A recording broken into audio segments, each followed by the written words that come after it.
Good afternoon. Russia has launched one of its biggest missile attacks on Ukraine in weeks, striking at power stations and other critical infrastructure. Air raid sirens rang out across the country this morning as the capital Kyiv and other cities, including Lviv and Kharkiv, were targeted by 69 missiles. The Ukrainian Air Force says most were launched from Russian planes and ships in the Black Sea. Martha Fairley has the latest.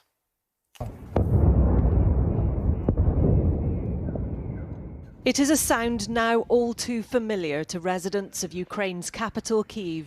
As the day began, explosions could be heard across the city. A massive barrage of Russian missiles aimed at the country's power networks in a war of attrition. Anastasia, a medic on call, was forced to take shelter in a metro station, but is growing weary of the constant attacks. We are just tired of this, she said.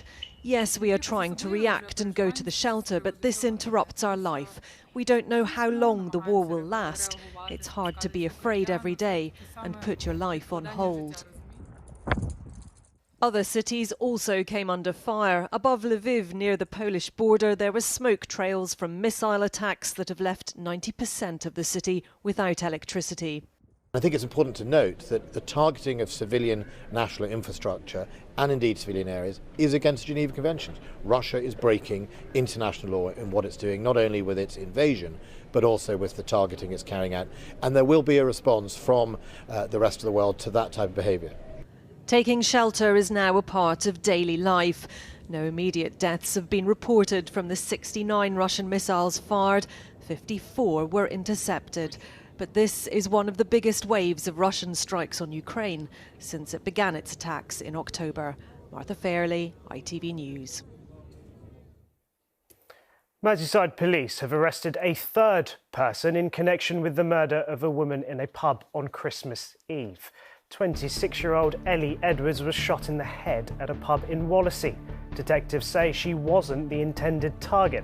Officers are now questioning two men in their 30s and a 19-year-old woman. There's also been a third arrest in connection with the Boxing Day murder of footballer Cody Fisher, who was stabbed to death in a Birmingham nightclub. Police arrested the new suspect early this morning in London. And the government says there are no plans for mandatory COVID tests for people travelling to the UK from China. The United States is the latest country to impose tests since a surge in Chinese cases. The new General Secretary of the Trades Union Congress, the TUC, has told ITV News that unions will not be backing down from strike action in their dispute over pay. Paul Novak was speaking to our political correspondent Tom Sheldrick, who joins me now. Tom, there's a new boss of this big group that most unions belong to, but that stalemate seems to be going on. Yes, Paul Novak comes in amid the biggest wave of industrial unrest in a generation. But speaking to him today, there was no sign of any real change in the trade unions' approach. They are demanding significant pay rises amid the rising cost of living. And indeed, the new leader of the TUC has accused the government of sabotaging efforts to resolve these disputes by not getting around the negotiating table. Well, I think it's the government that needs to take a different approach. Unions have been very clear from the outset of these disputes. They're prepared to sit down and negotiate pay with ministers and with public sector employers. Well, there can't be movements unless there are talks, and the government has refused to engage in meaningful pay talks with our unions. I don't know how they think they can resolve a pay dispute without having talks. Well, the government argues that it has agreed to the recommendations made by independent pay review bodies and that double-digit pay rises would embed inflation. Some border force staff were among those on strike again today, and further significant strikes have been planned for January by NHS and rail workers. The new TUC leader told me that it makes sense to consider more coordinated walkouts across different sectors and unions in the new year, but it doesn't look like that's been fully worked out yet. As the stalemate continues, though, so does the disruption. Thank you very much, Tom. In America, National Guard troops are going door to door in New York State, checking on people who lost power during recent massive snowstorms. At least 60 people are thought to have died, and there are fears more victims could be found. Meanwhile, another fierce storm has hit the US West Coast. Jay Akbar reports. In the United States, paralysed by an apocalyptic snowstorm, the cleanup had barely begun on the East Coast when another deadly threat struck the West. From California up to Washington, a new system battered the coast with winds topping 100 miles per hour. In Oregon, locals woke to flooded roads and trees ripped from the ground. Highways in Portland had to be shut, while San Francisco saw 4 inches of rainfall in just a few hours. This new weather system, known as an atmospheric river, has made an already dreadful week much worse.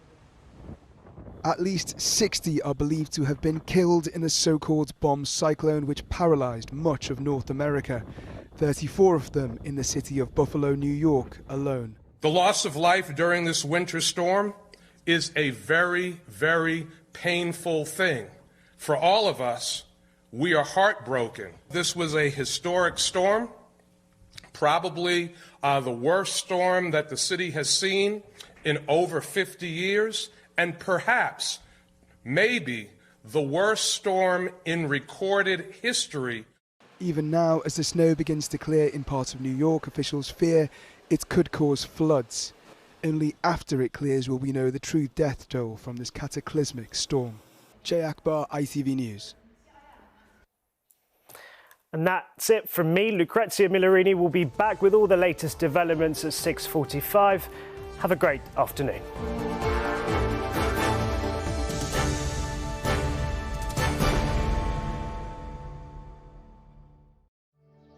Feel-good weather continues throughout the evening, which wraps the day up nicely.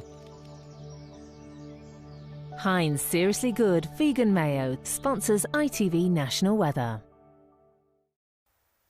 A very good afternoon to you. We've got blustery winds and brighter skies as we head through the rest of this afternoon. Welcome winter sunshine, but also a fair few blustery showers, and some of these on the heavier side. That welcome, if weak, winter sunshine through parts of England and Wales, a vast improvement on yesterday, but a fair few showers and longer downpours with cloud cover rolling through at quite a pace in brisk and blustery westerly winds, some lively enough to give a few rumbles of thunder and some hail across northern Britain. Further north, across parts of Scotland, a wintry mix of rain, sleet and snow, much of the snow falling across the highest ground, giving some poor visibility here, staying quite chilly. Elsewhere, highs of 9 or 10 degrees, and gradually those downpours will ease to allow clearer skies and dipping temperatures for a time overnight. A touch of ground frost in the most prone zones, and then rain returns come dawn. Blustery winds picking up with the rain and fresh falls of snow with some very wintry conditions, as well as icy stretches for northern Scotland. Heinz Seriously Good Vegan Mayo sponsors ITV National Weather.